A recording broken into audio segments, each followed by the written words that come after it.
पिछले क्लास में हम लोग यहाँ तक पढ़ चुके थे, यह बताया था जो मैं ऑर्थो और पैरा पोजीशन जो होता है मोस्ट अफेक्टेड होता है बिकॉज ऑफ दैट कि जो ये प्लस एम हो या माइनस प्लस एम हो या माइनस एम, कोई भी हो, इसमें कोई दिक्कत नहीं है।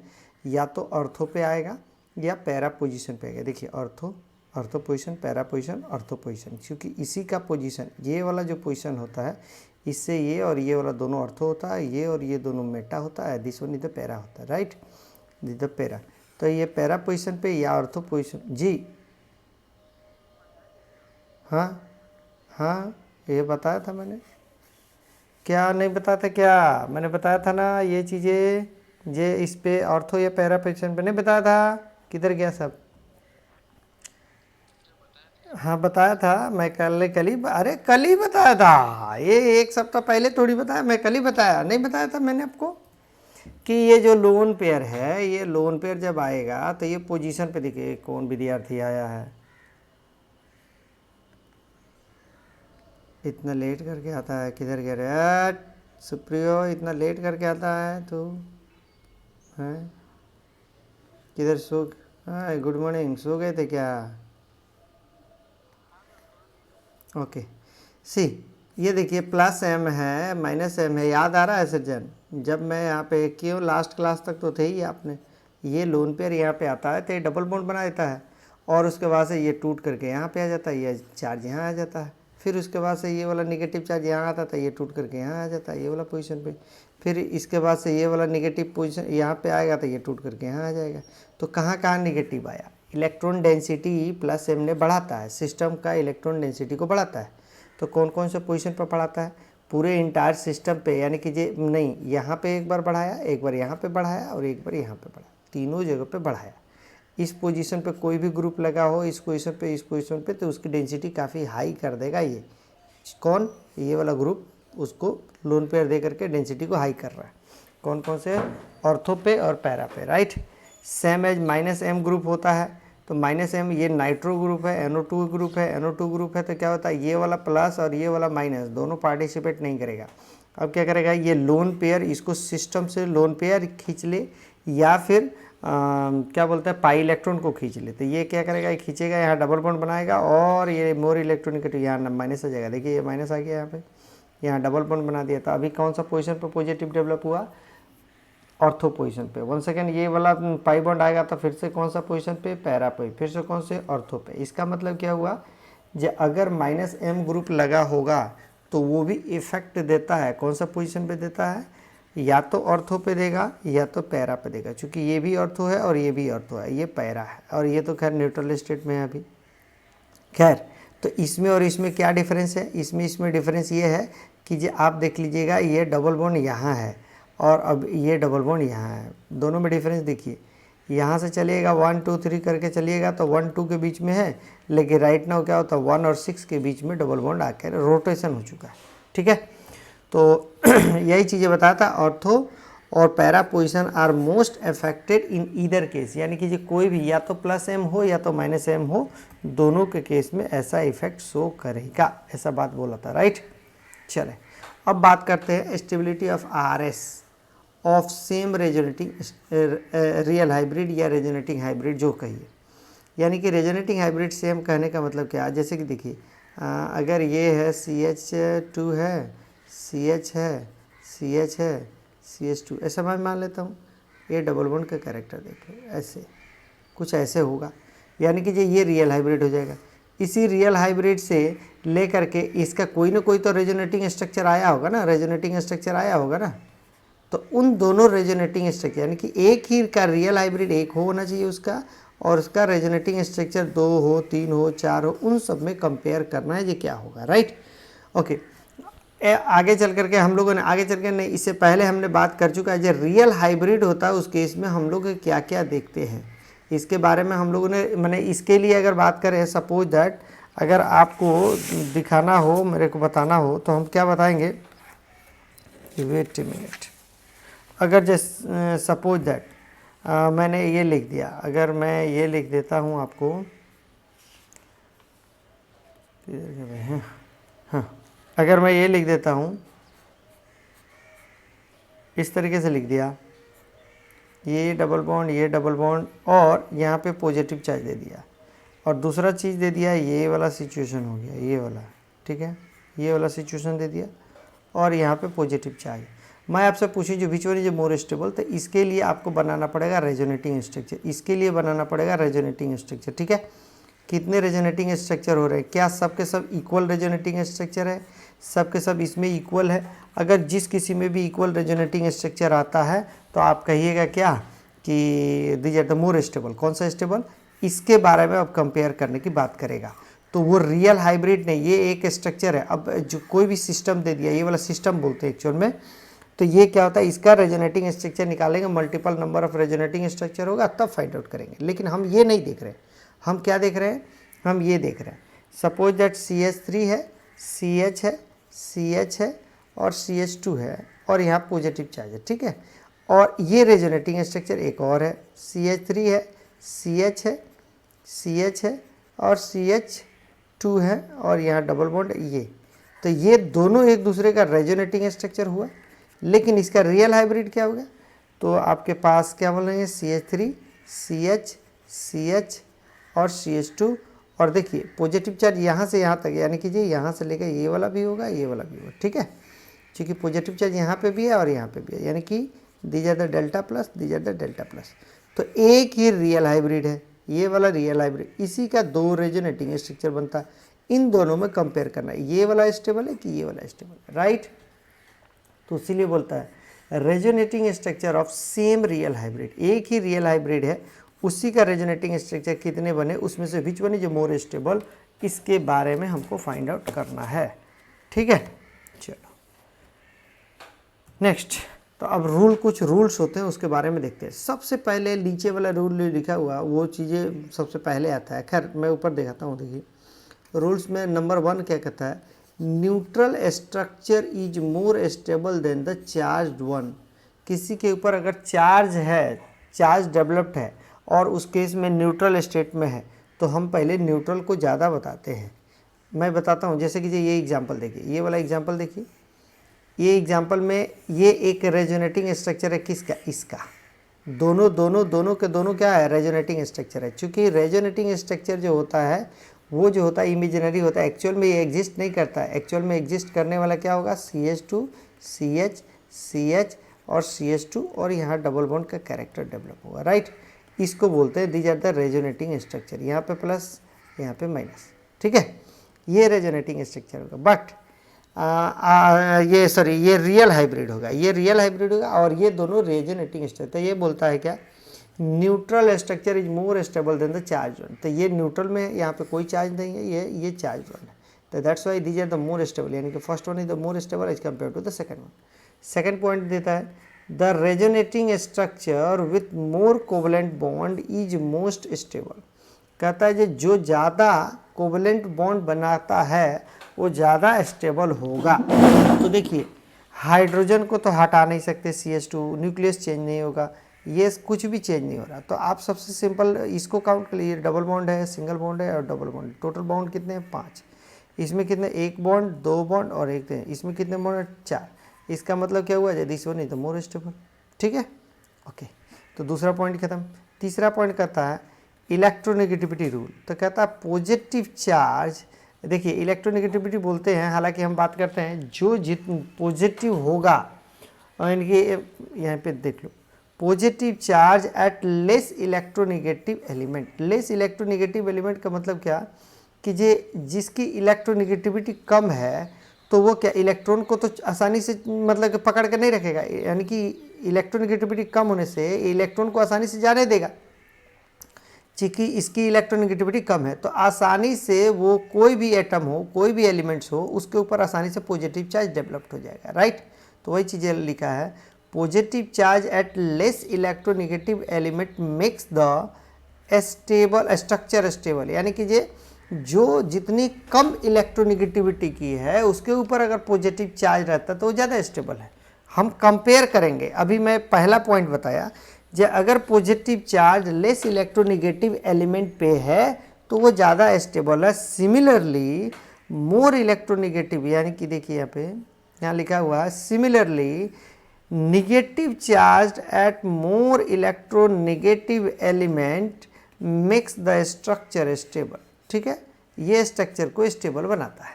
मैंने बता दिया कि जे अगर सपोज दैट ऑक्सीजन के ऊपर पॉजिटिव चार्ज रख देंगे ना तो ये उतना ज़्यादा स्टेबल नहीं है, जबकि जो ऑक्सीजन के ऊपर में अगर नेगेटिव चार्ज हो तो ज़्यादा स्टेबल है। मैं एग्जांपल से आपको समझाता हूँ क्या है।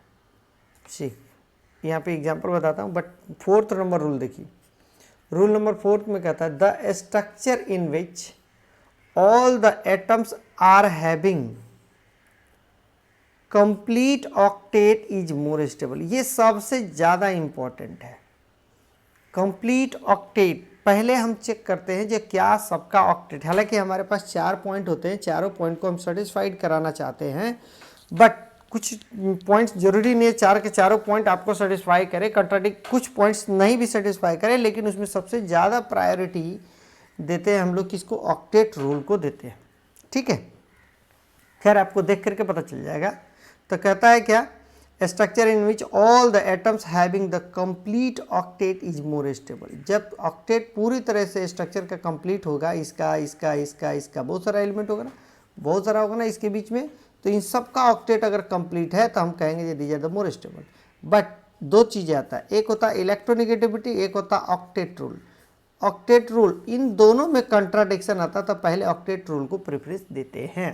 ठीक है, इलेक्ट्रोनिगेटिविटी के बारे में क्या बोला, जो more positive element positive charge रखता है, मोर निगेटिव एलिमेंट निगेटिव चार्ज रखता है, ऐसा बताया मैंने अभी थोड़ी देर पहले। ये जो चीज़ें बताया, ये पॉइंट जो 3rd पॉइंट है यही बताया, जो मोर इलेक्ट्रोपॉजिटिव जो होगा यानी कि लेस इलेक्ट्रोनिगेटिव के बारे में, देखिए इसका मतलब मोर इलेक्ट्रोपॉजिटिव। तो कहता है जो मोर इलेक्ट्रोपॉजिटिव पॉजिटिव चार्ज रखता है और मोर इलेक्ट्रोनिगेटिव निगेटिव चार्ज रखता है। ठीक है, तो कहता है in case if electronegativity rule and octet rule contradict each other, एक दूसरे से कॉन्ट्राडिक्ट कर रहा है, then octet rule is preferred. कहता है कि अगर दोनों में कॉन्ट्राडिक्शन आता है कि जो हमारे पास इलेक्ट्रोनिगेटिविटी और ऑक्टेट रूल, तो ऑक्टेट रूल को पहले प्रेफरेंस देते हैं। आइए ये वाला एग्जाम्पल देखते हैं। यहाँ पे देखिए एग्जाम्पल में दिया है और यहाँ पे क्लोरीन है। ठीक है, तो यहाँ पे रेजोनेंस के बारे में ये देखिए, पॉजिटिव चार्ज रेजोनेंस होगा नहीं होगा, क्योंकि जो डबल बॉन्ड सिंगल बॉन्ड और पॉजिटिव चार्ज रेजोनेंस होगा। यहाँ से देखिए ये वाला रेजोनेंस हो रहा है। ठीक है, यहाँ से रेजोनेंस होगा, तो यानी कि ये क्या करेगा, ये खींचेगा यहाँ पे, तो खींचेगा माने क्या, यहाँ से यहाँ ना करके यहाँ से डायरेक्ट यहाँ कर दिया। एक्चुअल में क्या है, यहाँ से यहाँ दिखाया गया है, यहाँ से यहाँ ना दिखा करके भी आप यहाँ दिखा सकते हैं, ये वाला दिखा सकते हैं यहाँ पे, बट यहाँ से दिखाने का मतलब यहाँ पे भी अगर दिखाते हैं तो ये क्या हो जाएगा, माइनस चार्ज आएगा, माइनस प्लस बन के बॉन्ड बनाता है। वैसे ही कहीं पे दिखाने के लिए किसी पर्टिकुलर एटम पे दिखाता है, कहीं पे कोई बॉन्ड पे दिखाता है, कोई दिक्कत नहीं है इसमें। ठीक है, ओके, तो ये बॉन्ड बना दिया, यहाँ पे देख लीजिए बॉन्ड बना दिया। जब ये तो इसका ये वाला कार्बन है, इस कार्बन का छीन गया, इस कार्बन का क्या हुआ, ये वाला कार्बन, सॉरी ये कार्बन है, ये कार्बन का ये इलेक्ट्रॉन छीन गया, चला गया उस पर, ये इसके पास चला गया।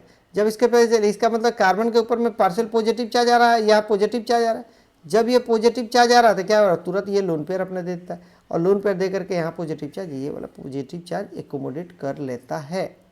ठीक है, ठीक है। अब देखिए ये सिचुएशन जब क्रिएट होता है, यहाँ पे ये वाला सिचुएशन जब क्रिएट हुआ तो आपको ये नहीं दिया है, ये रेजोनेंस नहीं करा रहा है जिसमें क्या क्या हो रहा है क्या नहीं हो रहा है, ऐसा नहीं पूछा है।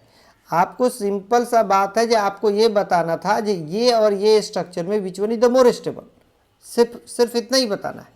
ये आपको 2 स्ट्रक्चर दिया हुआ, दोनों रेजोनेटिंग है, क्या इसका तीसरा रेजोनेटिंग स्ट्रक्चर होगा या नहीं होगा, कैन यू आंसर मी।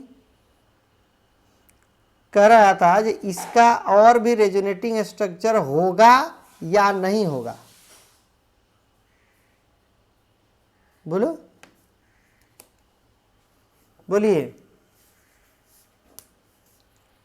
बोलिए।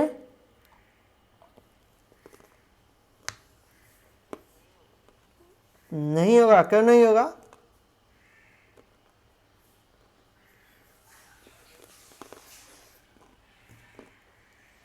ये 2 ही होगा।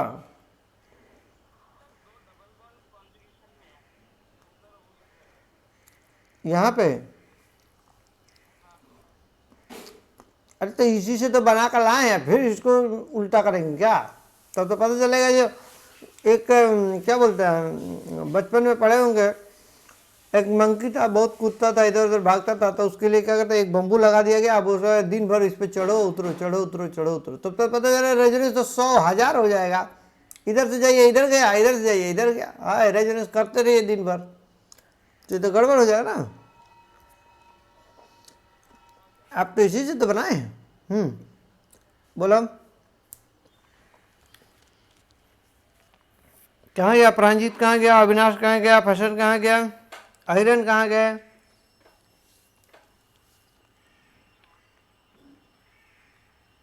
ओके, और बोलो प्राणजीत, अविनाश।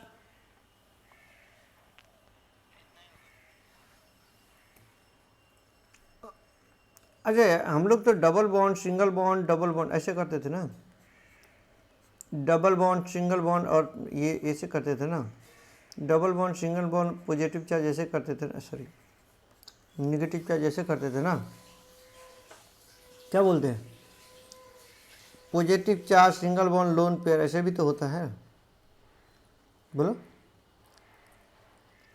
हाँ ना। 1 2 3, यानी कि ये हमारे पास 3 कंजुगेशन में होना चाहिए, ऐसे होना चाहिए, है कि नहीं है, बोलो हाँ या ना। ये कार्बन, ये और ये इसके ऊपर पॉजिटिव, ये इसके ऊपर निगेटिव, ये कार्बन के ऊपर ये कार्बन, ये कार्बन, सही है, सही है। ये देखिए, ये पॉजिटिव, यानी कि ये इसके लिए बात करूँ तो ये positive single bond carbon double bond carbon, क्या इसमें रेजोनेंस होगा? होगा। ये ऐसे आ जाएगा, पॉजिटिव चार्ज यहाँ पे आ जाएगा, ऐसा होगा, ठीक है। ये कंडीशन सेटिस्फाई कर रहा भाई। अब आपको ये रेजोनेंस नहीं बनाने के बोला, 2 स्ट्रक्चर दिया, बोला क्या, यहाँ से उठ करके जब यहाँ पे जब जाएगा, इस पे जब बॉन्ड बनाएगा, यहाँ पे बॉन्ड बनाएगा तो पॉजिटिव चार्ज यहाँ पे आ जाएगा, positive charge single bond lone pair ये आ जाएगा, चूँकि जैसे ही ये बनेगा तो ये बना देगा, यहाँ से आएगा तो ये वाला स्ट्रक्चर बना देगा। इसका मतलब क्या हुआ, यहाँ से लेकर के यहाँ तक का बीच में एक गोलमाल हुआ है, तो गोलमाल होने का कारण क्या है, क्योंकि ये स्टेबिलिटी और उसका स्टेबिलिटी दोनों का सेम होता, जब यहाँ पॉजिटिव चार्ज रखते तो दोनों की स्टेबिलिटी सेम होता। आप एक चीज़ और भी जानते हैं, ये वाला पोजीशन है, ये वाला पोजीशन से जब आएगा यहाँ पे, इस पोजीशन से आएगा तो ये वाला पोजीशन पे पॉजिटिव चार्ज आएगा, यहाँ से जब आएगा तो यहाँ पे पॉजिटिव चार्ज आएगा। अब आप निकाल कर भी देख लो, कहीं कॉन्ट्रडिक्शन है क्या? आप लोग समझ नहीं पा रहे हैं मैं जो बताना चाहता हूँ, आप समझ पा रहे हैं नहीं समझ पा रहे हैं, पहले ये बताइए। नहीं समझ पा रहे हैं तो मैं फिर से बताऊँ या फिर बैक साइड में जा कर के दिखाऊँ? ओके ओके, मैंने कहा कि ये कंडीशन है ना, 7 कंडीशन होता है ना, double bond single bond double bond, double bond single bond, ये अब negative charge, double bond single bond positive charge, double bond single bond, और इसके बाद से वैकेंट ऑर्बिटल, ये सब 7 टाइप का बताया था। तो मेरे को कहने का मतलब ये है कि ये देखिए, मैं मिटाता हूँ, ये देखिए यहाँ से लेकर के यहाँ तक का क्या रेजोनेंस होगा, क्योंकि ये देखिए positive single bond double bond, क्या ये रेजोनेंस का कंडीशन फुलफिल हो रहा है? हो रहा। जब ये पॉजिटिव चार्ज के, अब फिर से मिटा रहा हूँ, देखिए ये वाला जब यहाँ बॉन्ड बना देगा तो इसका इलेक्ट्रॉन, ये वाला कार्बन, ये कार्बन है, इस कार्बन का इलेक्ट्रॉन तो छीन जाएगा ना, तो ये पॉजिटिव चार्ज तो यहाँ पे आ जाएगा ना, क्या बोलते हैं? जब पॉजिटिव चार्ज आएगा तो फिर से देखिए पॉजिटिव चार्ज सिंगल बॉन्ड और लोन पेयर, ये कंडीशन सेटिस्फाई कर रहा है रेजोनेंस का, कर रहा है, तो ये इसका मतलब फिर यहाँ पे भी रेजोनेंस हो। अब देखिए मैं थोड़ा सा आपको बैक चलता हूँ,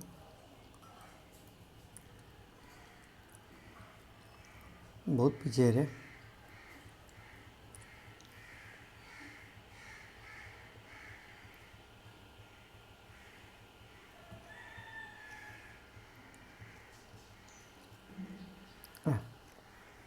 ये देखिए जो हमने बात कर रहे हैं ये वाला कंडीशन है, लास्ट वाला, एक और जो बात कर रहे हैं ये वाला कंडीशन है, समझ में आया क्या? तो ये अविनाश, सृजन, प्रांजीत, कहीं डाउट है बोलिए, बोलो, कहीं कोई डाउट? 3 बनेगा, 3 बनेगा, नहीं बनेगा 3? बोलिए, 3 नहीं बनेगा? आप अलग करके देख लीजिए ना, मैं बताता हूँ। ये हुआ हाइड्रोजन है, ये प्लस है, ये Cl है, ठीक है, ऐसा। अभी आपको कुछ नहीं करना है, अब आपको करना है क्या, ये इलेक्ट्रॉन को यहाँ पे पुट कर दीजिए या यहाँ पे पुट कर दीजिए, यहाँ पॉजिटिव चार्ज जाएगा, तो ये रेजोनेटिंग स्ट्रक्चर तो एक बना ही सकते हैं। अगर आप थोड़े देर के लिए मान लीजिए क्लोरीन ना होता तो आप क्या बनाते? ऐसा थोड़ी है रेजोनेंस नहीं होता। तो ये क्या हो जाए, पॉजिटिव, सॉरी ये हाइड्रोजन यहाँ पे आ जाता और यहाँ पे डबल बॉन्ड आ जाता और यहाँ पे पॉजिटिव चार्ज जाता। क्या बोलते? ये संभव है नहीं है? जो मैं लिखा हूँ, ये जो लिखा हूँ ये बनेगा कि नहीं बनेगा, बोलो? ये हो लगे और यहीं पे क्लोरीन लगा हुआ और क्लोरीन के ऊपर लोन पेयर है, तो फिर से क्या हो जाएगा, ये लोन पेयर दे देगा तो एक तीसरा स्ट्रक्चर बन जाएगा और ये बन जाएगा, हाइड्रोजन यहाँ पे है, डबल बॉन्ड यहाँ पे हो जाएगा, क्लोरीन ही हो जाएगा, उसके ऊपर पॉजिटिव चार्ज आ जाएगा। क्या ये सही है या गलत है? यहाँ पे डबल बॉन्ड तो है ही ना, क्योंकि इसको तो अब छेड़छाड़ नहीं कर रहे। हाँ बोलिए, क्या सही है कि गलत है? सही है ना?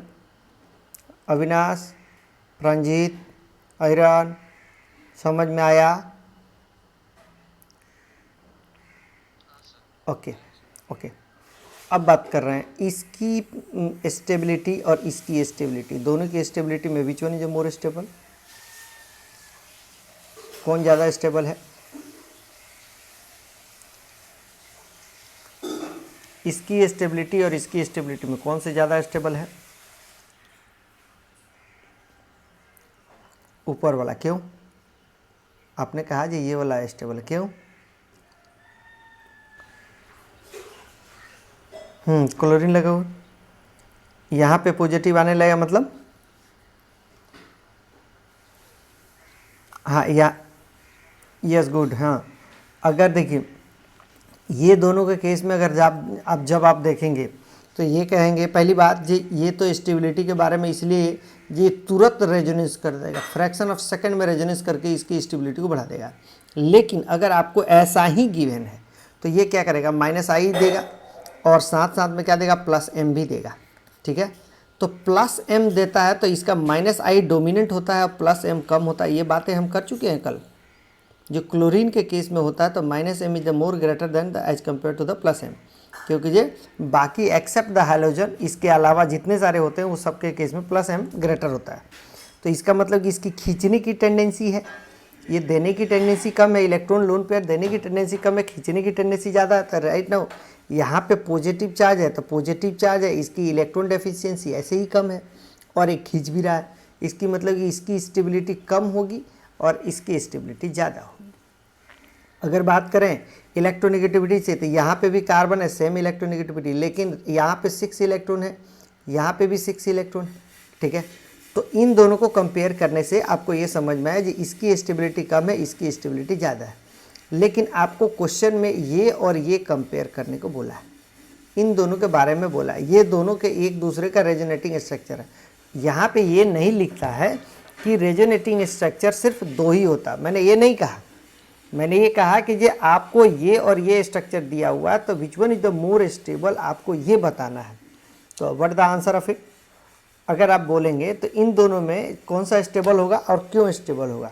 तो देखिए यहाँ पे 6 इलेक्ट्रॉन है और ये इसका ऑक्टेट कंप्लीट नहीं है। इस केस में देख लीजिए सबके केस में ऑक्टेट कंप्लीट है, नंबर 1 बात। नंबर 2 बात, इस केस में कोवलेंट बॉन्ड जो होता है ज़्यादा होता है, क्योंकि यहाँ पे डबल बॉन्ड है, यहाँ पे डबल बॉन्ड, 2 डबल बॉन्ड है, इस केस में सिर्फ 1 डबल बॉन्ड है, ठीक। ठीक है। दूसरा बात से ये भी स्टेबिलिटी, अभी भी स्टेबिलिटी, और इससे पहले वाला जो बताया जिसका ऑक्टेट कंप्लीट नहीं, इसका ऑक्टेट कंप्लीट है। अब बात करते हैं आपको कंट्राडिक्शन कहाँ आ रहा है, इलेक्ट्रोनेगेटिविटी के केस में। इलेक्ट्रोनेगेटिविटी रूल कहता है क्या, जो जितनी ज़्यादा पॉजिटिव होगा वो पॉजिटिव कैरेक्टर रखेगा, जो जितनी ज़्यादा इलेक्ट्रोनेगेटिव वो नेगेटिव कैरेक्टर रखेगा। लेकिन यहाँ तो पॉजिटिव रखा हूँ, क्योंकि यहाँ पे देखिए क्लोरीन पॉजिटिव पे है और ये कार्बन भी पॉजिटिव पे है, तो कहेंगे carbon is the more electronegative, sorry less electronegative, इसकी इलेक्ट्रोनेगेटिविटी कम है, तो आप कार्बन के ऊपर में पॉजिटिव चार्ज आएगा तो आसानी से आप कह सकते हैं। लेकिन क्लोरीन के ऊपर में आपके पास क्या होता है, ये these are the more electronegative, जिसकी वजह से यहाँ माइनस होना चाहिए, लेकिन ये प्लस है। तो हमने बताया था जो ऑक्टेट रूल का प्रेफरेंस पहले मिलता है एज कंपेयर टू इलेक्ट्रोनेगेटिविटी के रूल के साथ, ठीक है। ओके, ऑक्टेट रूल का प्रेफरेंस पहले मिलता है। तो हम क्या बात करें, this one is the more stable as compare to, तो ये लिखा हुआ इनकम्प्लीट ऑक्टेट। एक वैलिड रीजन, सबसे पहले हम ऑक्टेट रूल को प्रेफरेंस देते हैं, कोवलेंट बॉन्ड होता है, इलेक्ट्रोनेगेटिविटी रूल होता है, और न्यूट्रल, आप न्यूट्रल होगा तो बहुत ये है। तो खैर चार्ज एक इस पे भी है इस पे भी है, तो उसमें कोई बात नहीं, ये कंप्लीट। तो इसलिए स्टेबिलिटी फर्स्ट का ज़्यादा होगा, सेकंड का कम होगा। सेकंड केस में देखिए यहाँ पे ये बता हुआ, फिर से यहाँ पे इलेक्ट्रोनेगेटिविटी, इसके लिए क्या होता है, यहाँ देखिए ये इनकम्प्लीट है, लेकिन इसको चार्ज को मूव करेंगे, क्या इसमें रेजोनेंस होगा या नहीं होगा, इसमें रेजोनेंस होगा या नहीं होगा, बोलो। इस केस में रेजोनेंस होगा या नहीं होगा, होगा, कैसे होगा,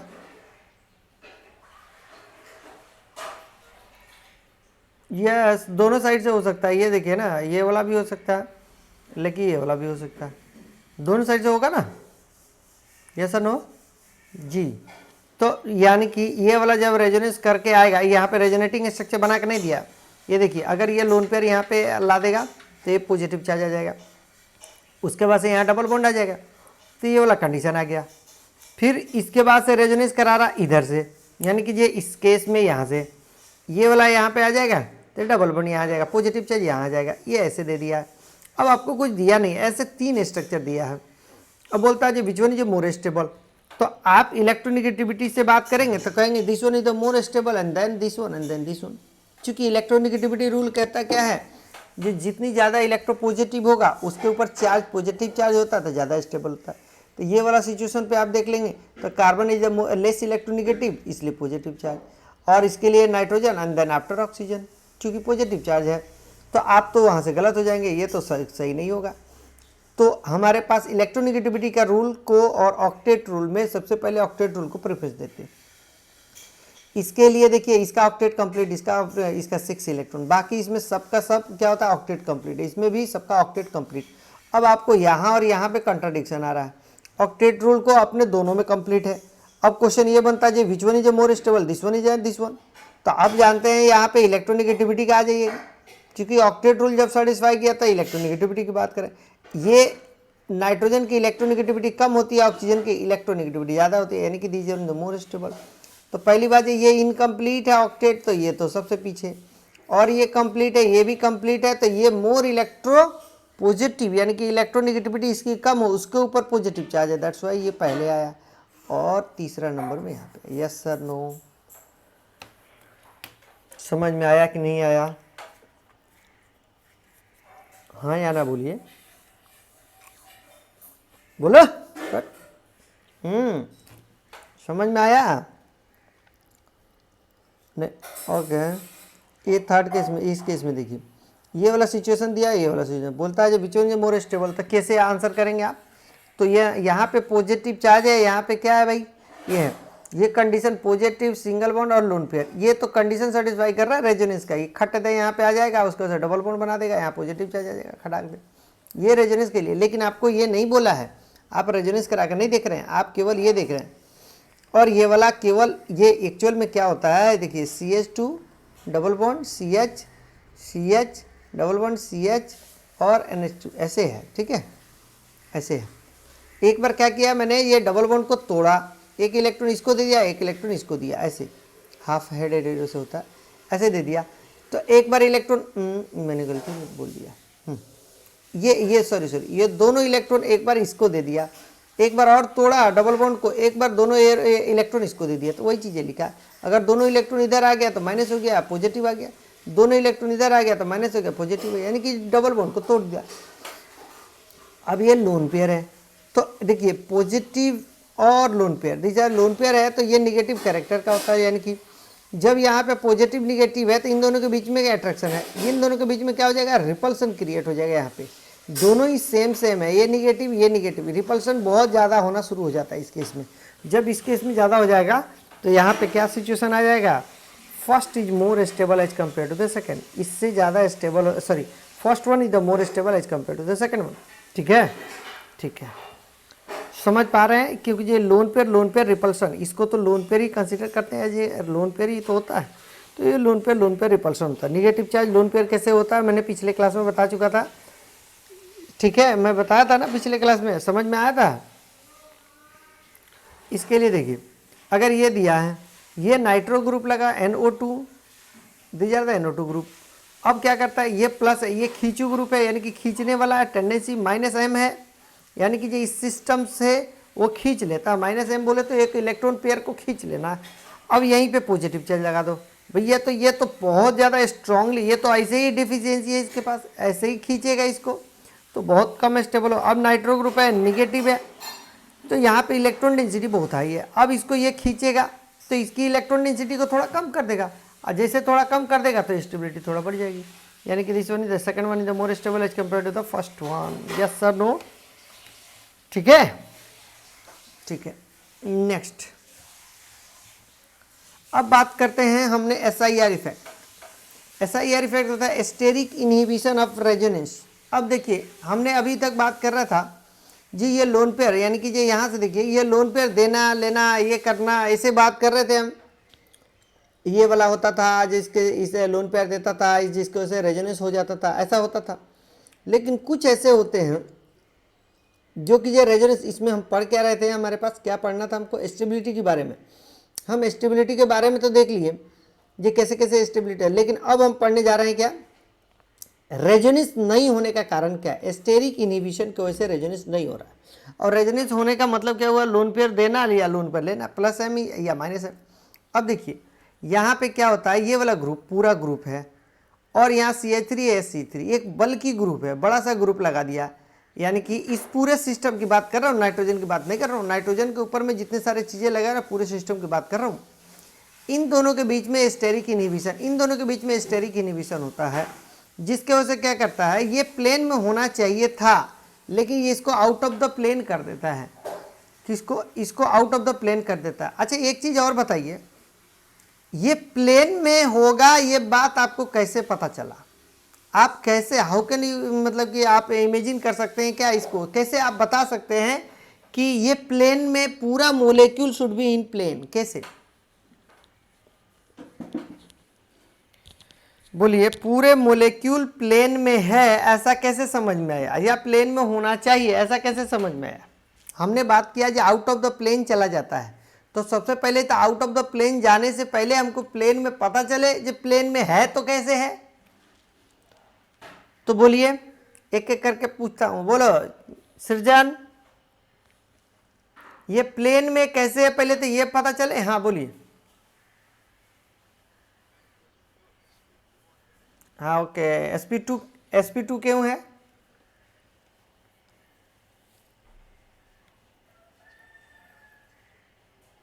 हाँ ये वाला से बात कर रहे हैं ना, ये तो हाँ इसके बात कर रहे हैं कि इसका बात कर रहे हैं, किसकी बात कर, मैं इसकी बात कर रहा हूँ। अब बोलिए, हाँ ये नाइट्रोजन किससे जुड़ा हुआ है, नहीं आपने कहा जो sp2 है, कैसे है,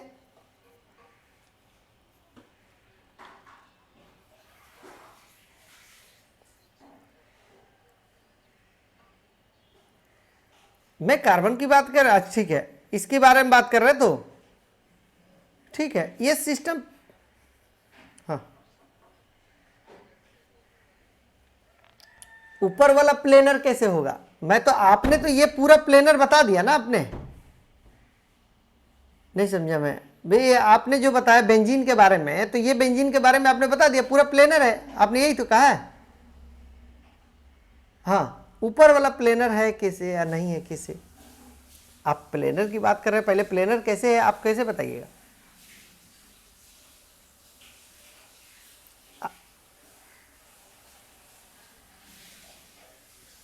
हाँ ठीक है ठीक है ठीक है ठीक है।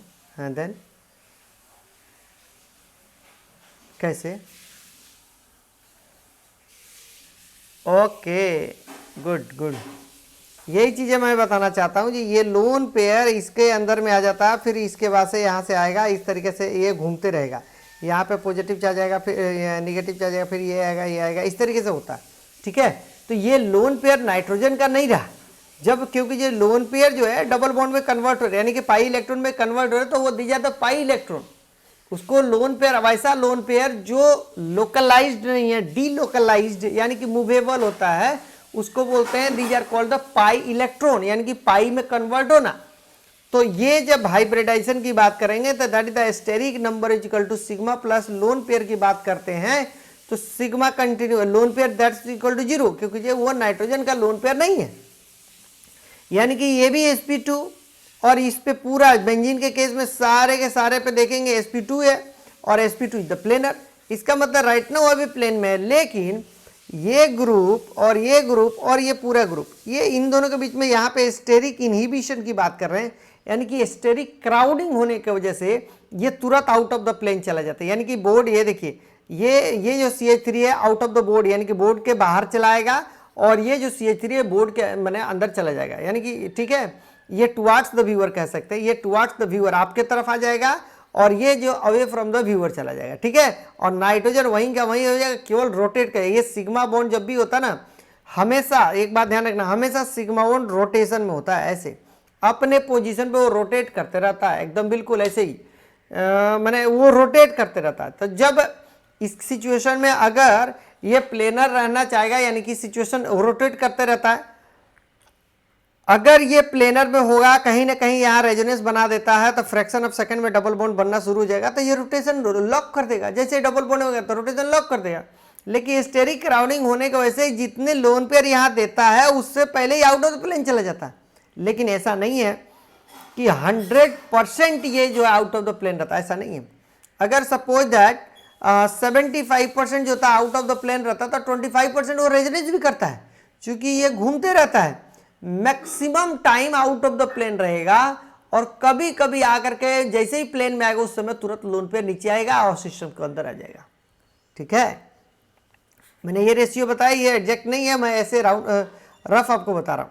वेल, तो यही बोलता है जो goes out of the plane due to the SIR, steric inhibition of resonance, यानी कि रेजोनेंस को रुकने का कारण है स्टेरिक इनहिबिशन, यानी कि इन दोनों के बीच में क्लाउडनेस ज़्यादा होने की वजह से, दोनों के बीच के रिपल्शन होने की वजह से ये क्या होता है, आउट ऑफ द प्लेन चला जाता है।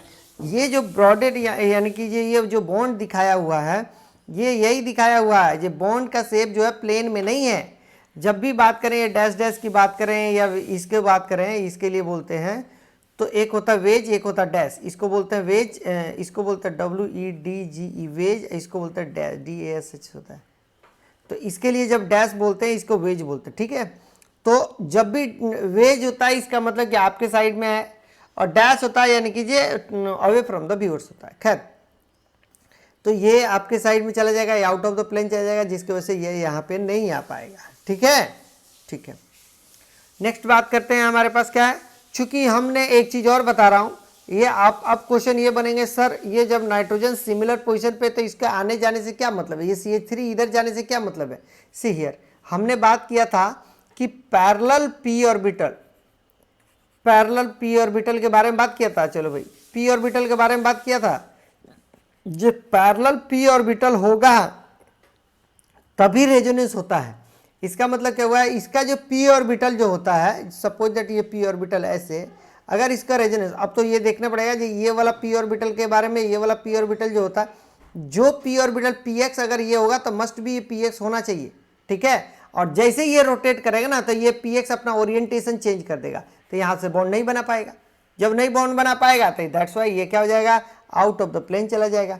ठीक है, क्योंकि ये जो है राइट नाउ, ये जो लोन पेयर है वो ऑर्बिटल में ही है, वो हाइब्रिडाइज ऑर्बिटल में नहीं है, सिंपल सा p ऑर्बिटल में जो हाइब्रिडाइजेशन में पार्टिसिपेट नहीं किया है। सेम एज इस केस में देखिए यहाँ पे कोई क्राउडेड नहीं है, यहाँ पे कुछ भी नहीं दिया हुआ है, यहाँ नहीं है। जब नहीं है तो क्या आसानी से लोन पेयर दे देगा। अब क्वेश्चन ये बनता है विच one is a more basic character, कौन सा ज़्यादा बेसिक कैरेक्टर शो करेगा। तो हम बेसिक कैरेक्टर उसी को बोलते हैं जो लोन पेयर आसानी से दे सकता है। बेसिक कैरेक्टर उसी को बोलते हैं जो लोन पेयर आसानी से डोनेट कर, जैसे कि ये NH3 अमोनिया के बारे में बात करता है, ये लोन पेयर डोनर होता है, that's why these are the base. यानी कि ये वाला आसानी से डोनेट करेगा कि ये वाला डोनेट करता। तो देखिए इस केस में मैक्सिमम टाइम जो है ये तो लोन पेयर नीचे में रहता, मैक्सिमम टाइम तो रेजोनेंस में पार्टिसिपेट किया, लेकिन ये जो मैक्सिमम टाइम है आउट ऑफ द प्लेन रहता है। तो इसका तो लोन पेयर लोकलाइज हो रहा है ना, पार्शियली लोकलाइज हो गया, तो ये आसानी से कोई भी H+ आयन है उसको आसानी से ट्रैप कर लेगा अपनी तरफ। ठीक है, तो इसका मतलब बेसिसिटी फर्स्ट का ज़्यादा है, सेकंड का कम है। ठीक है, ठीक है।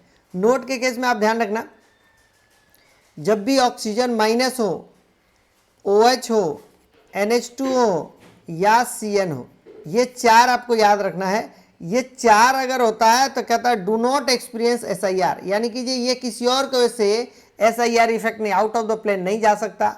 दूसरी बात ये लिखा हुआ है नाइदर दे एग्जर्ट SIR, नहीं किसी और को ये जाने देता है इसके वजह से, और नहीं किसी और के वजह से ये आउट ऑफ द प्लेन होता है। ठीक है, ये चार ऐसे होते हैं जो कि ये नहीं SIR किसी मैंने कि ये एक होता है ना CH3 ऊपर में लिखा हुआ है, तो CH3 की वजह से क्या होता है आउट ऑफ द प्लेन उसको भेज दे रहा है, लेकिन अगर वहाँ OH लग जाता तो आउट ऑफ द प्लेन नहीं भेजता, क्योंकि SIR इफेक्ट इसके ऊपर शो नहीं करता है, आउट ऑफ द प्लेन नहीं जाने देता है। ठीक है, तो ये चार चीज़ों को यानी कि ये चार चीज़ों को ध्यान रखेंगे। राइट, चलिए अब देखिए इक्वल रेजोनेटिंग स्ट्रक्चर या इसी को बोलते हैं इक्विवेलेंट रेजोनेटिंग स्ट्रक्चर। ये क्या मतलब बनता है भाई, equal resonating structure, equivalent resonating structure क्या होता है। तो देखिए जब यहाँ पे ये देखिए फॉर्मेट आयन के बारे में बात कर रहे हैं, यानी कि यहाँ पे H था वो H को बाहर कर दिया, यहाँ पे आयन बना दिया, फॉर्मेट आयन हो गया। यहाँ पे जब होगा तो ये रेजोनेंस में पार्टिसिपेट करे, निगेटिव आएगा, ये वाला ओपन हो जाएगा, तो ये वाला, ये दोनों के दोनों रेजोनेटिंग स्ट्रक्चर में कोई फर्क नहीं है। आप देख लेना, यहाँ पे माइनस है, अभी यहाँ पे माइनस किया जाता है, आप यहाँ से देख रहे थे अभी यहाँ से देख रहे हैं, क्या दिक्कत है, कोई दिक्कत नहीं है। तो इसका मतलब वो both are equal resonating structure, दोनों इक्वल रेजोनेटिंग स्ट्रक्चर है, जो इसका रियल हाइब्रिड ऐसा होगा। आप देख सकते हैं क्योंकि ये डबल बॉन्ड में है, अभी कभी सिंगल बॉन्ड में हो जाता है, ये वाला सिंगल बॉन्ड है, ये डबल बॉन्ड है। अभी देखिए ये यही डबल बॉन्ड सिंगल बॉन्ड में कन्वर्ट हो गया, ये डबल बॉन्ड सॉरी ये सिंगल बॉन्ड डबल बॉन्ड में कन्वर्ट हो गया, इसका मतलब कि पार्शियल डबल बॉन्ड करेक्ट। ठीक है, और -1/2 कहाँ से आया, क्योंकि ये यहाँ पे निगेटिव चार्ज एक है तो दोनों पे जा रहा है, कभी यहाँ कभी यहाँ कभी यहाँ, तो ये दिखा दिया गया दी जाता है रियल हाइब्रिड, ऐसा ही एग्जिस्ट करता है। Right, okay.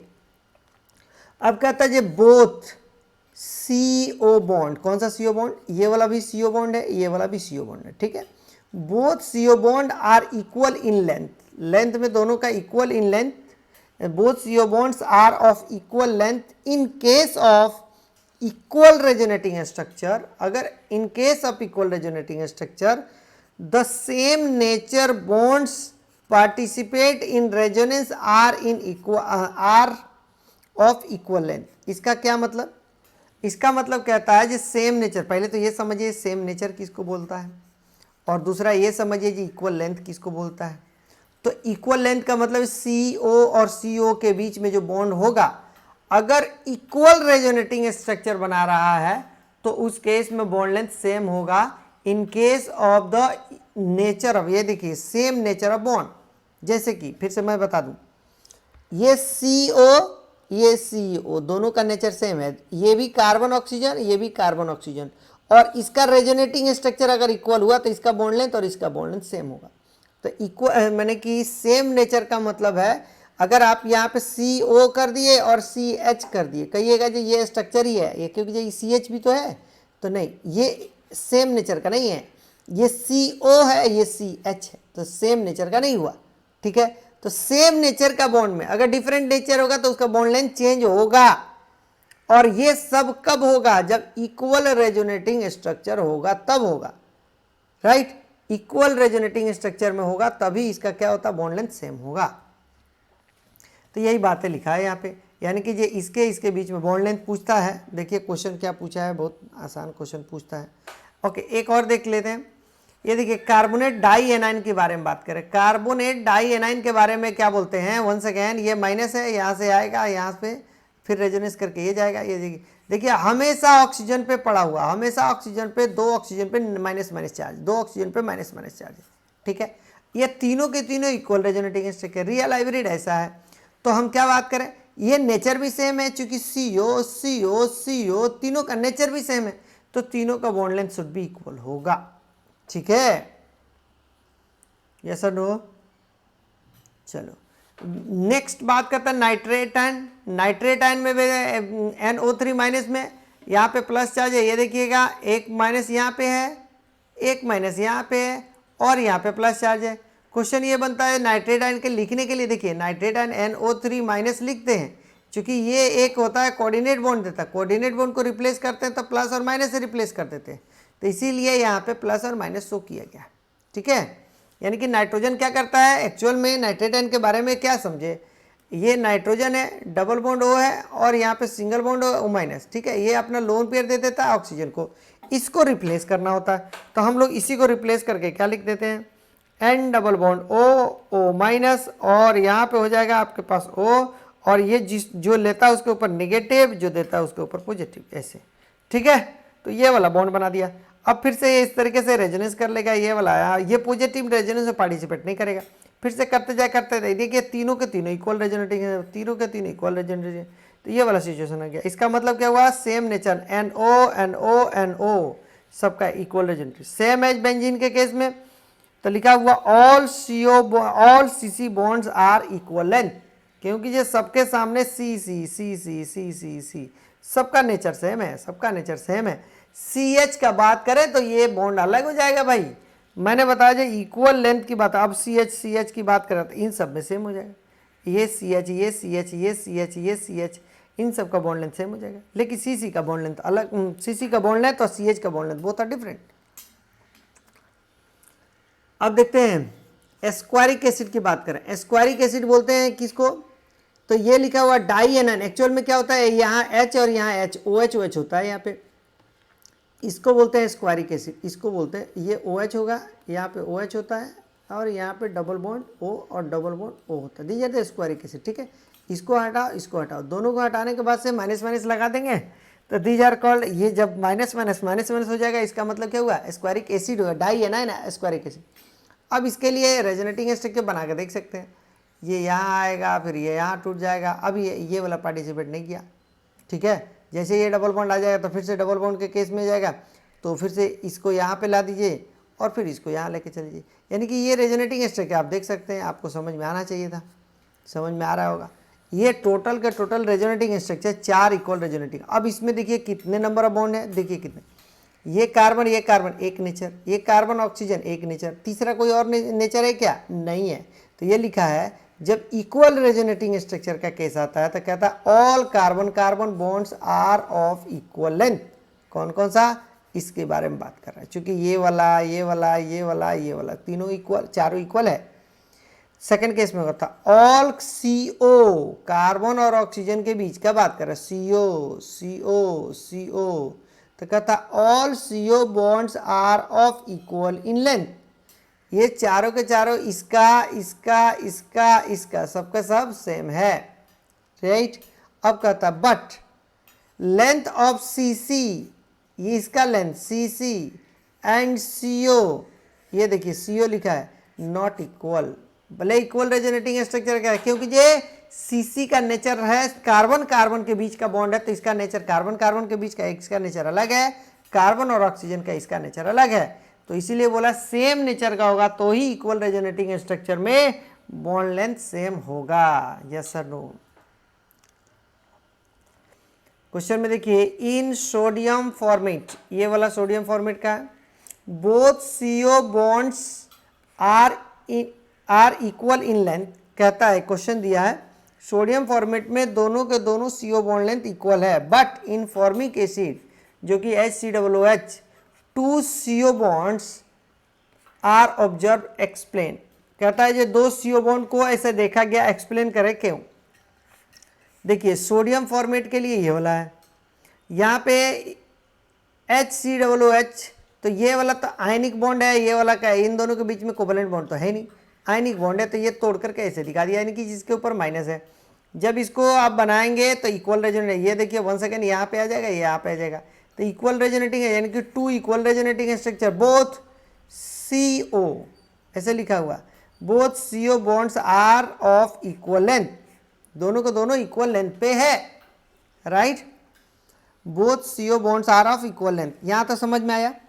अब देखिए यहां पे इस केस में देखो फॉर्मिक एसिड में क्या बोलता है, फॉर्मिक एसिड के केस में यहां पे HCOOH के केस में जब देखेंगे तो यहां देखिए ये लोन पेयर अपना देगा और यहाँ पे माइनस आ जाएगा, ये माइनस हो गया, ये पॉजिटिव है। क्या ये दोनों के दोनों सेम है? नो। ये देखिए डबल बॉन्ड है, सिंगल बॉन्ड में कन्वर्ट होकर माइनस आया, यहाँ पे प्लस आया, इसका मतलब क्या हुआ, ये और ये दोनों की बात कर रहे हैं। तो राइट नाउ ये न्यूट्रल स्टेट में है, राइट नाउ ये प्लस स्टेट में, माइनस स्टेट में है, इसका मतलब क्या हुआ जी, ये दोनों के दोनों equal, not equal resonating structure, जिसके वजह से हमारे पास ये CO बॉन्ड लेंथ और ये CO bond length both are different. कहता 2 CO बॉन्ड लेंथ यहाँ पे मिलेगा जो दोनों के दोनों ही डिफरेंट होगा, 2 CO बॉन्ड लेंथ बोला है, ठीक है। CO बॉन्ड लेंथ ये और ये दोनों सेम नेचर का तो है, लेकिन इक्वल रेजोनेटिंग स्ट्रक्चर नहीं होने के वजह से इन दोनों के केस में क्या हो जाता है, दोनों अलग अलग बॉन्ड लेंथ का मिलता है। यस सर, नो, हाँ या ना, समझ में आया? बोलो पट, बोलो। अब देखिए यहाँ पे कोई नहीं बोलेगा क्या? सुप्रियो समझ में आया?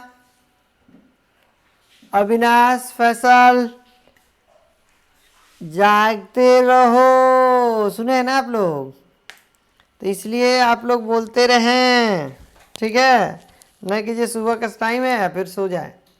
वेल कहता है arrange in decreasing order of CO bond length.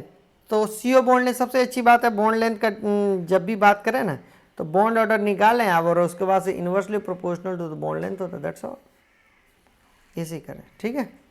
Okay, तो CO, CO2 और CO क्या बोलते हैं CO3-2 के बारे में तीनों को बना लीजिए, आप आसानी से आप देख सकते हैं। इसका बॉन्ड लेंथ, इसका बॉन्ड ऑर्डर कम है, इसका बॉन्ड ऑर्डर 2 है, इसका बॉन्ड ऑर्डर 3 है, तो बॉन्ड लेंथ ऐसे आ जाएगा। ये JEE का क्वेश्चन है भाई, ये लॉलीपॉप क्वेश्चन पूछा था। वेल अब आइए हाइपर कंजुगेशन, नाम से पता चलता हाइपर, ठीक है, नाम सुने ना, हाइपर टेंशन, और एक होता है हाइपर टेंशन, हाइपोटेंशन भी होता है क्या? किसी को आप नाम सुने हाइपोटेंशन? बोलो, हाइपर टेंशन होता, हाइपोटेंशन भी सुने क्या? हाइपर सुने, तो हाइपर का क्या मतलब? हाइपर ज़्यादा मतलब क्या ज़्यादा? हाइपर टेंशन पूछ रहा हूँ मैं, हाइपर टेंशन का मतलब ये आपने ज़्यादा की बात किया, लेकिन क्या ज़्यादा वो तो पूछ रहा हूँ मैं।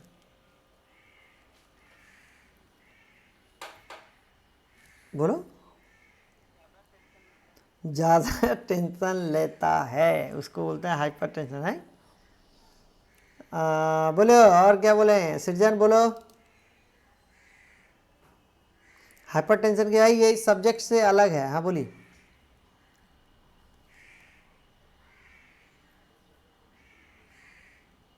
ओके, और बोलो Avinash. Hypertension medical, absolutely correct, BP से रिलेटेड है। जब ब्लड प्रेशर बहुत ज़्यादा हाई हो जाता है तो उसको बोलते हैं हाइपरटेंशन के नाम देते हैं, राइट। तो वो तो एक नॉर्मल इंसान जो होता है उसकी बीपी बहुत ज़्यादा बढ़ जाती है, जिसके वजह से उसको बोलते हैं क्या, हाइपरटेंशन, राइट। अब देखिए जब हाइपरटेंशन, इसका मतलब क्या, हाइपर का मतलब क्या हुआ, ज़्यादा बढ़ जाना ऊपर।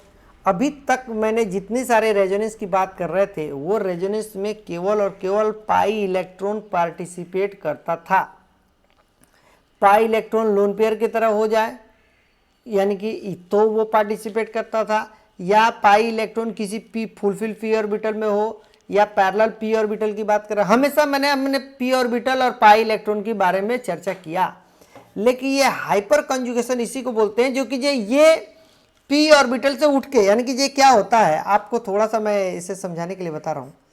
ये पी है, ये वाला मानते हैं ये पाई इलेक्ट्रॉन, ये सिग्मा बॉन्ड। इसको तोड़ने के लिए एनर्जी काफ़ी कम देनी पड़ेगी भाई, एनर्जी कम देनी पड़ेगी, लेकिन इसको तोड़ने के लिए एनर्जी बहुत ज़्यादा देनी पड़ेगी। तो इस ये वाला आसानी से हो पा रहा था, ये वाला आसानी से रेजोनेंस में पार्टिसिपेट कर रहा। अब यहाँ पे हाइपर कंजुगेशन में सिग्मा इलेक्ट्रॉन जो होता है वो कंजुगेशन में पार्टिसिपेट करता है, यानी कि बहुत कष्टदायक चीज़ है, बहुत कष्टदायक चीज़ है, यानी कि बहुत परेशानी होगी, यानी कि बहुत हाइपर कंजुगेशन, यानी कि काफ़ी ऊपर लेवल की बात कर रहा है।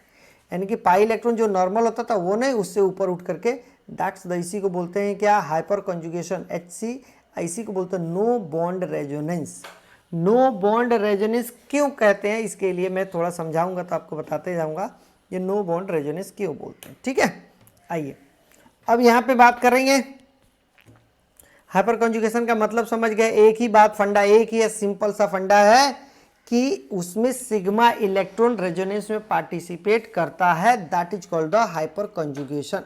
ठीक है, आइए ये देखिए CH2 यहाँ पे पड़ा है और यहाँ पे कार्बन कार्बन, और ये उसके यानी कि जो कोई भी पॉजिटिव आयन पड़ा हो, यानी कि sp2 वाला जो भी पड़ा हो, sp जो sp2 हो, sp हो, जो भी हो, उसके बाजू वाले कार्बन में या कोई भी एलिमेंट हो जो sp3 का हो, और उस sp3 पे एटलीस्ट एक हाइड्रोजन प्रेजेंट हो। अगर हाइड्रोजन तीनों प्रेजेंट है तो कोई लफड़ा नहीं है, लेकिन मैंने बोला एटलीस्ट एक हाइड्रोजन प्रेजेंट हो, तो वो हाइपर कंजुगेशन का क्राइटेरिया को फुलफिल करता है। ठीक है, होता क्या है देखिए, इसकी इलेक्ट्रोनेगेटिविटी बढ़ गई बहुत ज़्यादा, अब ये क्या करता है, इसको खींचता है। तो ये हाइपर कंजुगेशन के केस में क्या होता है जी, इन दोनों के बीच में यहाँ पे पड़ा हुआ है इलेक्ट्रॉन, ये थोड़े देर के लिए, फ्रैक्शन ऑफ सेकंड के लिए ये डबल बॉन्ड बना देता है, और जैसे ये खाली ऐसे बैठा हुआ है, नो, तो इसके बीच में नो बॉन्ड है ना, कोई अभी राइट ना हो, तो इसी को बोलते हैं नो बॉन्ड रेजोनेंस, क्योंकि ये इन दोनों के H और C के बीच का बॉन्ड टूट चुका है। इन दोनों के बीच का बॉन्ड है, लेकिन इन दोनों के बीच का बॉन्ड टूट चुका है। अब जैसे क्या होता है जी, ये भागना शुरू करता है, जैसे ही भागना शुरू करता है तो ये तो कार्बन का है भाई, कार्बन का, ये तो गड़बड़ हो जाएगा, भाग जाएगा। तो क्या करता, क्या है, कार्बन फिर से इसको तोड़ देता है और इसको पकड़ लेता है, फिर से ये तुरंत भागना अगर जैसे शुरू करेगा, यानी कि क्या बोलते हैं, टेंस टू मूव जैसे बोलते हैं, ये जैसे भागना शुरू करेगा ना, तो इसको तुरंत पकड़ लेगा, इसको तोड़ देगा। यानी कि जो ऐसा सिचुएशन मिलेगा जो लगभग हमेशा यहाँ डबल बॉन्ड करेक्ट मैंने कंडीशन यहाँ पे डबल बॉन्ड का क्या बोलते हैं, कैरेक्टर यहाँ डेवलप कर देगा हमेशा। यानी कि नो बॉन्ड, यानी कि जैसे ये भागना शुरू किया पकड़ लिया, फिर भागना शुरू किया पकड़ लिया, फिर भागना शुरू किया पकड़ लिया। इसीलिए कहा जाता है रेजोनेंस के केस में ये हाइड्रोजन और CH के बीच में जब बॉन्ड, जो बॉन्ड लेंथ होती है, एक्चुअल जो बॉन्ड लेंथ होती है, उस बॉन्ड लेंथ से थोड़ा सा ज़्यादा होता है। क्यों होता है, क्योंकि ये मैंने बताया, जैसे ही भागना शुरू करता है तब इसको फिर पकड़ेगा तो थोड़ा सा बॉन्ड लेंथ बढ़ जाएगा ना भाई। ये ऐसा नो बोलो, हाँ या ना बोलिए, क्योंकि अभी राइट नाउ ये ऐसे है, ये टूट नहीं रहा है। अगर टूटेगा तो ये बोले टेंस टू मूव हो रहा, तब पकड़ता है। ये जैसे मूव करना चाहता तो पकड़ लेता, पकड़ता था, जैसे थोड़ा सा टेंस टू मूव हो तो बने कुछ तो बढ़ेगा इसका बॉन्ड लेंथ, तो जो इसका एक्चुअल बॉन्ड लेंथ होता है उससे बड़ा होता है बॉन्ड लेंथ। ठीक है, हाँ या ना, हाइपर कंजुगेशन के केस में ऐसा होता है। समझ में आया या नहीं आया, हाँ या ना बोलिए, कैसा समझ में आया, आया। अब देखिए इसी का ऑर्बिटल डायग्राम जब बनाते हैं ना, तो यहाँ देखिए ये इसके पास में ये हाइब्रिडाइज्ड ऑर्बिटल है, तो यहाँ पे ऐसे हो, एक बड़ा लोब होगा, एक छोटा लोब होगा। ठीक है, तो ये देखो ये बड़ा लोब ये वाला है, और यहाँ पे जो लिखा हूँ ना ये छोटा लोब है ऐसे। ठीक है, ये तो बॉन्ड है, ऐसे ऐसे बॉन्ड है ये, और हाइड्रोजन यहाँ से आया, ये कंबाइन किया। अब क्या करता है, ये p ऑर्बिटल यहाँ पे जो लिखा होता है वैकेंट है, वैकेंट p ऑर्बिटल यहाँ पे पड़ा हुआ है, तो वैकेंट p ऑर्बिटल ऐसे पड़ा हुआ। अब देखिए ये इसी को बोलते हैं, इसको बोलते हैं सिग्मा मोलिकुलर ऑर्बिटल, इसको बोलते हैं। ये वाला ओवरलैपिंग किया ड्यू टू द मैंने सिग्मा मोलिकुलर ऑर्बिटल। लेकिन आपको जब क्वेश्चन में अगर ऐसा पूछ दे कि जी ये बताइए इस केस में, तो देखो यहाँ पे इलेक्ट्रॉन है, इन दोनों के बीच में ओवरलैपिंग शुरू हो जाता है। यही तो हम लोग दिखाते नहीं हैं, ऑर्बिटल डायग्राम है तो इसलिए दिखा रहे हैं, जो यहाँ से यहाँ आ जाता है, बट एक्चुअल में क्या है, ये सिग्मा इलेक्ट्रॉन और यहाँ पे पाई इलेक्ट्रॉन, यानी कि जो पाई इलेक्ट्रॉन नहीं, जब ये फुलफिल्ड होता था पाई इलेक्ट्रॉन होता, अभी पाई स्टार बोलेंगे इसको, यानी कि पाई स्टार और सिग्मा के बीच में ओवरलैपिंग। इसीलिए आपको याद रखना पड़ेगा, जो अगर क्वेश्चन थोड़ा सा ट्रिकी बनाया तो बोलता है, जो अगर ओवरलैपिंग किसके किसके बीच में होता है हाइपर कंजुगेशन में, तो आपको ये बताना पड़ेगा जो सिग्मा और पाई स्टार के बीच में ओवरलैपिंग होता है। ठीक है, ये आपको रटना पड़ेगा, इसके लिए कोई एक्सप्लेनेशन नहीं। ठीक है, ठीक है। नेक्स्ट बात करें, ये देखिए, तो हमने क्या बताया, जो कोई भी sp2 का कार्बन हो या sp हो, उसके बाजू में sp3 हाइब्रिडाइजेशन का हो और उसके ऊपर में एटलीस्ट एक हाइड्रोजन हो, तो हाइपर कंजुगेशन के लिए वो तैयार है, यानी कि कंडीशन फुलफिल्ड करता है, पहला कंडीशन। दूसरे की बात करते हैं, ये देखिए, राइट नाउ sp2 है, ये sp2 है, ये भी sp2 है।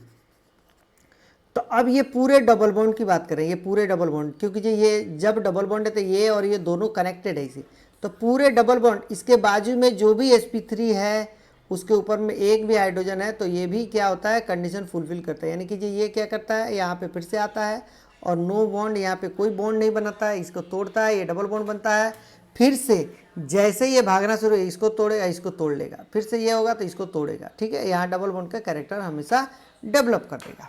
ठीक है, ओके। और डेवलप करने का कारण भी है, यहाँ से रेजोनेंस भी होना शुरू हो जाएगा, यानी कि इन दोनों के बीच में ये और ज़्यादा स्टेबिलिटी बढ़ जाती है, तो हाइपर कंजुगेशन की वजह से भी स्टेबिलिटी बढ़ा। तो हमने क्या पढ़ा, कार्बोकेटायन की वजह से पढ़ा, डबल बॉन्ड के वजह से बना। अब देखिए, ये फ्री रेडिकल, फ्री रेडिकल के बारे में मैंने कल बताया था जी, इसके पास एक इलेक्ट्रॉन पड़ा रहता है, that is called the free radical, यानी कि जी यहाँ पे आया तो ये सिंगल हेडेड से यहाँ से एक इलेक्ट्रॉन यहाँ से दे देता, और ये सिग्मा इलेक्ट्रॉन टूट करके यहाँ पे आ जाता है, और ये फ्री रेडिकल फिर यहाँ पे चला जाता है। लेकिन फ्री रेडिकल एक ही इलेक्ट्रॉन है तो बॉन्ड बना नहीं सकता, ये बॉन्ड बना दिया। अब जैसे ये भागेगा फिर से इसको तोड़ देगा, इसको जोड़ लेगा, इसको तोड़ देगा, फिर से ये वाला टूटा है, ये जोड़ देगा, फिर इसको तोड़ देगा। तो फ्रैक्शन यानी कि ये बहुत तेजी से होता है, ताकि ये मोलिक्यूल जो होता है लगभग ये डबल बॉन्ड कैरेक्टर शो करना शुरू करता है। लेकिन ये लास्ट क्वेश्चन में, hyper conjugation is not possible in carb anion. Carb anion में पॉसिबल इसलिए नहीं है क्योंकि ये फुलफिल्ड है, इसके पास तो ऑर्बिटल है ही नहीं खाली। ये अगर सिग्मा इलेक्ट्रॉन दोनों के दोनों इलेक्ट्रॉन यहाँ आएगा तो लेगा कहाँ, इसके पास तो खाली नहीं है ना जगह, तो फुलफिल्ड है। दैट्स वाई कार्ब एनायन के केस में हाइपर कंजुगेशन नहीं होता है। तो हाइपर कंजुगेशन किस में होता है, प्लस वाला चार्ज में होता है, डबल बॉन्ड में होता है और फ्री रेडिकल में होता है। राइट, ठीक है। अब यहाँ से देखिए, ये वाला हाइपर कंजुगेबल हाइड्रोजन, या उसी को बोलते हैं अल्फा हाइड्रोजन। ये क्या होता है भाई, तो कहता है क्या, the H of sp3 carbon, H of sp3 carbon taking part in hyperconjugation is known as hyperconjugable hydrogen, या इसको बोलते हैं अल्फा हाइड्रोजन। ठीक है, अब इसके बारे में बात करें तो ये देखिए, कार्बोकेटायन है, यहाँ पे क्या हुआ है, sp3 है। How many hyperconjugable hydrogen, ये कितने हैं यहाँ पे, तो 3। क्यों, एक हाइड्रोजन यहाँ पे, एक हाइड्रोजन यहाँ पे, एक हाइड्रोजन, इसको ओपन कर दीजिए तो 3। इसके बारे में बात करें तो कितने, 3 और 3 6। इसके बारे में बात करें तो 3 3 6 3 9। इसी को आपको ऐसे लिखता है Me3C+, आपको ये समझना पड़ेगा, आपको ये लिख देता है Et3C+। तो इस केस में बोलिए Et3C+ में बोलो, क्यों, किसको बोलेगा, कौन बोलेगा, हाँ ये बोले फैसल, इसमें number of hyperconjugable hydrogen कितने, how many hyperconjugable structure hydrogen are there,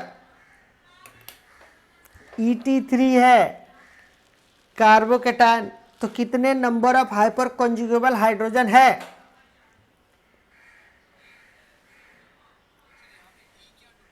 okay. Et बोलते हैं, इथाइल को बोलते हैं। ये एमी किसको बोलते हैं, एमी किसको बोलते हैं, Me किसको बोलते हैं, बोलिए, मिथाइल। Yes, good. तो CH3 ऐसे, ये तो मिथाइल, इसी के 1 2 और 3, इसीलिए तो यहाँ पे ये Me3 लिखा था। ठीक है, ये Et क्या होता है, बोलिए, इथाइल। तो बोलिए हाउ मेनी, जी, how many hyperconjugable hydrogen are there,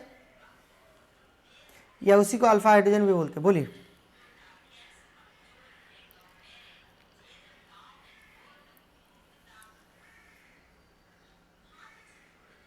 बोलिए।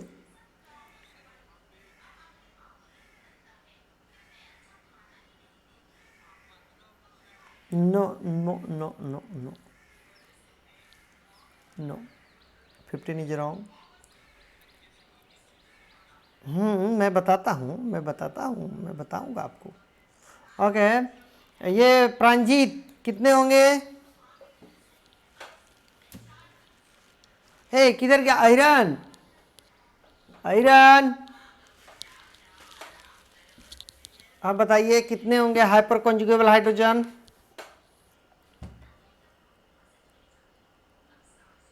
9। नो 9 नहीं होंगे। आप स्ट्रक्चर बता सकते हैं क्या जी, इसका स्ट्रक्चर कैसे बनाएंगे? जैसे कि मैं ये बता रहा हूँ, जैसे ये देखिए, ये वाला जो बनाया ना, इसका स्ट्रक्चर ऐसे बनाया ना, क्या स्ट्रक्चर इसका बता सकते हैं? हाँ, ये absolutely correct, 6 is the correct answer. Yes good, 6 is the correct answer. कैसे बनाएंगे स्ट्रक्चर फैजल जी? कार्बोकेटन, हाँ ठीक है, ठीक है, गुड। हाँ यस, CH2CH3 ऐसे तो ओके। अब देखिए, ये कार्बोकेटाइन से कौन सा जुड़ा हुआ है? सिर्फ यही तो जुड़ा है, ये वाला, ये वाला और ये वाला, है ना? तो इस पे कितने हाइड्रोजन? 2 2 और 2, टोटल कितने हुए? 6 हो गए। ठीक है, यही तो बताए।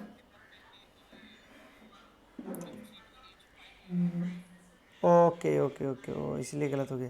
C2H5 ले लिया था तो भी तो मतलब दिक्कत। अच्छा अच्छा, वो आपने पहले ले लिया था, इसको भी कंसिडर कर लिया था ना, ओ इसलिए गलत हो गया। हाँ ठीक है, मैं समझ गया था हालांकि उस समय भी ये आपने क्या गलती किया। ये देखो, ये मिला, ये ET बोले तो इथाइल, ट्राई इथाइल बोलते हैं, ट्राई इथाइल कार्बोकेटाइन है, तो ये वाला ये वाला ये वाला। अब देखिए, इसके लिए आइसोप्रोपाइल की बात करें तो आइसोप्रोपाइल ऐसे लिखते भाई, CH3 CH3 और दिस वन, दीजिए द आइसोप्रोपाइल। ठीक है, इसको ऐसे बोलते हैं, आइसोप्रोपाइल ही बोलते हैं।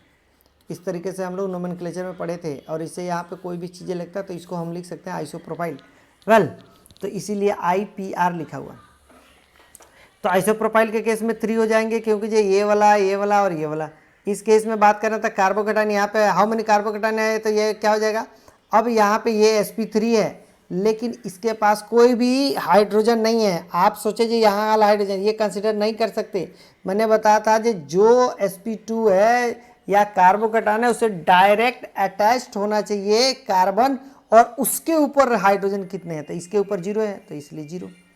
इसके में बात करें तो क्या हो जाएगा? 4 कैसे आया? आयरन 4 कैसे आया आपको बताना है।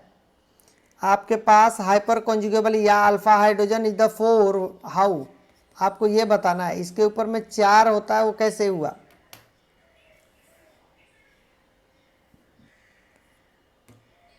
यह एब्सोल्युटली करेक्ट, गुड।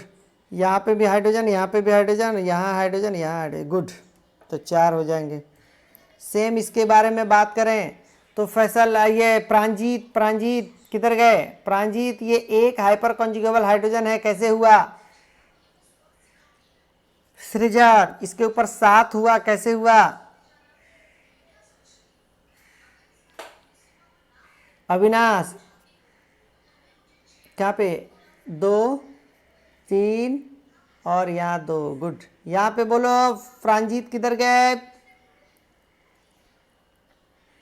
अविनाश इधर बोलो।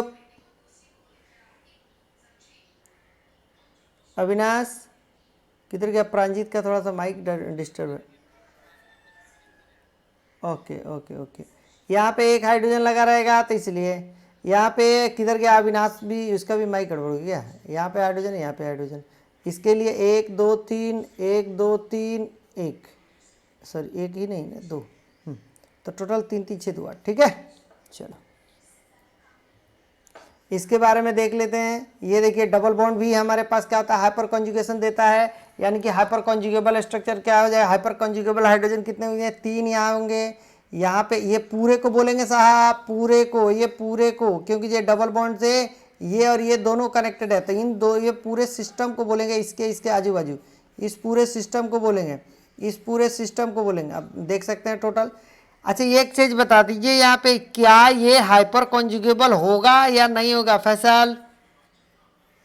क्या ये हाइड्रोजन हाइपर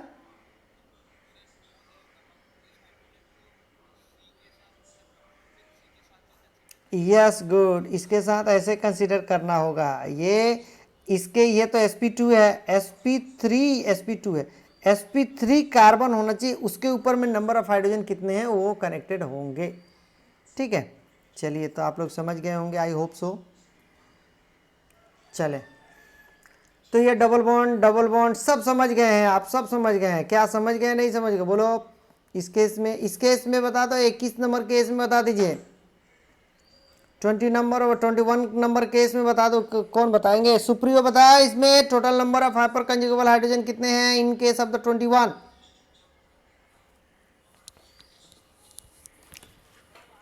आठ तो दिख रहे हैं, कैसे बताइए फटाफट।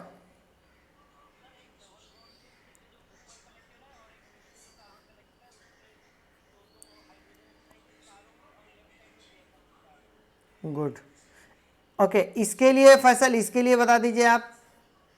ऐसे ओपन करके मैं दिखा भी दिया। ये देखो, ये डबल बॉन्ड है ना, ये डबल बॉन्ड पे दो, ये डबल बॉन्ड, तो ये वाला कार्बन दोनों कनेक्टेड है, तो यहाँ पे दो, ये वाला है, तो इसके लिए यहाँ पे और ये जो हाइड्रोजन पड़ा हुआ है, ये वाला जो हाइड्रोजन पड़ा हुआ है, ये वाला हाइड्रोजन होगा या नहीं होगा फैसल? फैसल, मैंने ये होना चाहिए, कैसे? क्योंकि जो ये वाला कार्बन और ये वाला कार्बन से जितने नंबर ऑफ कार्बन जुड़े होंगे उस पर हाइड्रोजन कितने हैं, तो एक कार्बन यहाँ जुड़ा, एक कार्बन यहाँ जुड़ा, एक कार्बन यहाँ जुड़ा, यस और नो?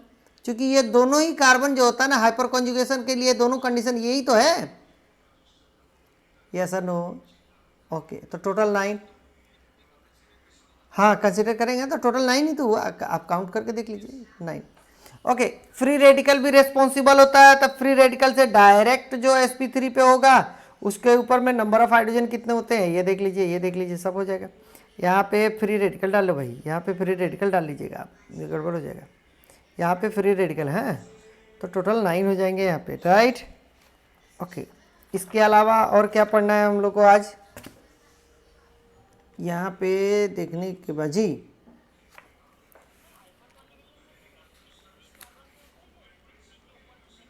नहीं, एक्चुअल में क्या है, क्या, फिर से बोलिए, एक बार और बोलिए।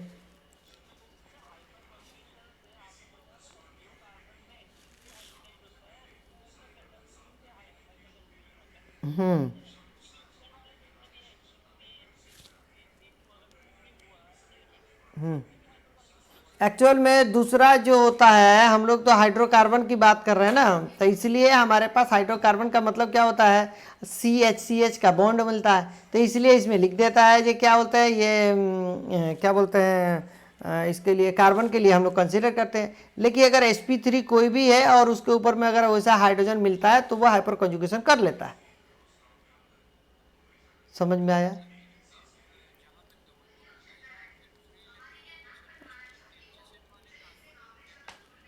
हाँ, उसके ऊपर लेना पड़ेगा, वो sp3 होना पड़ेगा, वो sp3 होना पड़ेगा, ठीक है? एडजेसेंट sp3 कार्बन एटम पे, ठीक है? नेक्स्ट बात करेंगे हम लोग क्या इसके बारे में, जे यहाँ पे हाइपर कॉन्जुगेशन इन कार्बोकेटाइन के बारे में ये तो चीज़ें देख रहे थे हम लोगों ने, पहले भी देखा। तो इसके लिए अब क्या पूछता है इस क्वेश्चन में, देखिए जेई में क्या पूछा था क्वेश्चन ने, ये कार्बोकेटाइन दे दिया यहाँ पे, ये वाला सिचुएशन, अभी इसमें हाइपर कॉन्जुगेशन नहीं है, अभी राइट नाउ नहीं है, ये आपको दिखाया गया, इसमें हाइपर कॉन्जुगेशन है। हाइपर कॉन्जुगेशन का मतलब होता है no bond resonance, no bond resonance, यहाँ पे बॉन्ड नहीं होना चाहिए, राइट? तो कहता है कि कितने नंबर ऑफ हाइपर कॉन्जुगेबल स्ट्रक्चर होगा आपको बताना था। तो ये टूटेगा, ये टूटेगा, ये टूटेगा, बारी बारी से टूटेगा, तो एक बार ये तोड़े, एक बार ये टूटे, एक बार ये टूटे। अब ये देखिए, ये जो हमने जो यहाँ पे मेंशन किया है, ये हाइपर कॉन्जुगेशन का इसका स्ट्रक्चर नहीं है, इसके बारे में ये दोनों एक दूसरे का हाइपर कॉन्जुगेबल स्ट्रक्चर नहीं है। हाइपर कॉन्जुगेबल स्ट्रक्चर ये सिर्फ 3 ही हैं जो कि ये हाइपर कॉन्जुगेबल स्ट्रक्चर बोलते हैं। नो बॉन्ड रेजोनेंस, जिसमें बॉन्ड का फॉर्मेशन नहीं, बॉन्ड टूट गया हो और वैसे पड़ा हुआ है, उसको बोलते हैं hyper conjugation, hyper conjugation structure. ठीक है, तो अब यहाँ पे जब पूछेगा क्वेश्चन में तो आपको यहाँ आंसर करना, वेरी यहाँ पे आंसर करना है 3 हाइपर कॉन्जुगेबल स्ट्रक्चर। क्यों?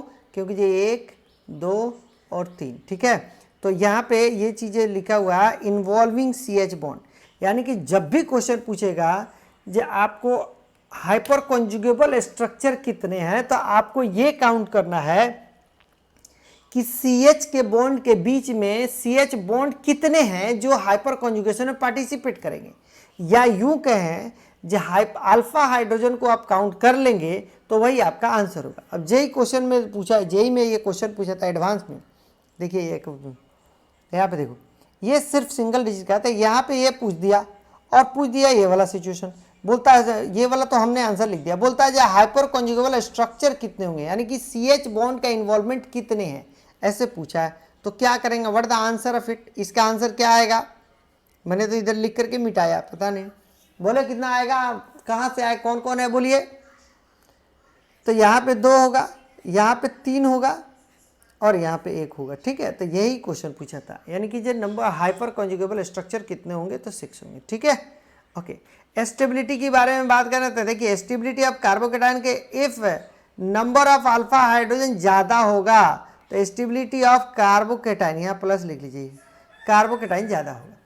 ठीक है, नंबर ऑफ अल्फा हाइड्रोजन ज़्यादा होगा तो कार्बोकेटाइन ज़्यादा होगा। क्यों ऐसा होता है, क्योंकि ये देखिए CH और यहाँ पे ये जो आपने ये दिखा, यहाँ दिखा दो, ये जो है ये टूटने के बाद जितने ज़्यादा 1, 2, 3 है ना, तो अब देखिए ना double bond double bond double bond, यानी कि ज़्यादा से ज़्यादा, सिंगल बॉन्ड से ज़्यादा स्ट्रॉन्ग डबल बॉन्ड होता है, यानी कि ज़्यादा से ज़्यादा टाइम क्या हुआ, डबल बॉन्ड यहाँ पे रह रहा है ना, PDCH कैरेक्टर, यानी कि PDCH कह सकते हैं क्या, इसको बोलेंगे डबल बॉन्ड कैरेक्टर बहुत ज़्यादा देर तक रह गया, इसका मतलब ये स्टेबल हो गया as compare to this one, तो इसीलिए हाइपर कंजुगेशन करके स्टेबिलिटी को बढ़ाता है। ठीक है, तो जितनी ज़्यादा हाइपर कंजुगेशन होगा या हाइपर कंजुगेबल हाइड्रोजन होगा उतनी ज़्यादा स्टेबिलिटी बढ़ती है। यस सर, नो, हाँ या ना, बोलो। ओके, तो आई will continue in the next class. आकि कुछ बातें कर लें, नहीं 8:30 हो चुका है भाई, तो इसके लिए हम बात करेंगे अगले क्लास में। यहाँ से स्टेबिलिटी ऑफ कार्बोकेटाइन के लिए अल्फा हाइड्रोजन देखना होता है, ये लॉलीपॉप है, बहुत ज़्यादा टफ नहीं है, बहुत ईजी है। ठीक है, then I will continue in the next class. चले, okay, thank you so much ji.